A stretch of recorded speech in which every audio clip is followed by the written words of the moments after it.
ఇక్కడ జరిగినటువంటి సంఘటన మీడియా హౌస్ పైన ఒక మాబ్ అటాక్ లాగా చేయటం అనేదాన్ని ప్రభుత్వం తీవ్రంగా ఖండిస్తూ ఉంది.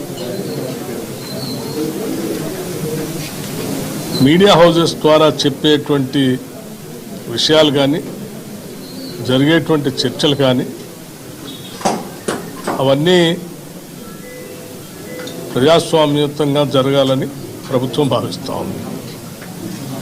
ఒకవేళ అలా జరగట్లేదని ఎవరైనా భావించి ఒక కుట్రపూరితంగా జరుగుతున్నాయని మీరు భావిస్తే దానికి నిరసన చెప్పడానికి చట్ట ప్రకారంగా ఉండవలసిన వ్యవస్థలన్నీ ఉన్నాయి.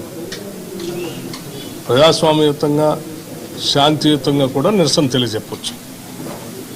లేకపోతే ప్రభుత్వంలో ఉన్నటువంటి వ్యవస్థల దగ్గరకు వెళ్ళి రిటర్న్ పూర్వకంగా దరఖాస్తు కూడా చేసి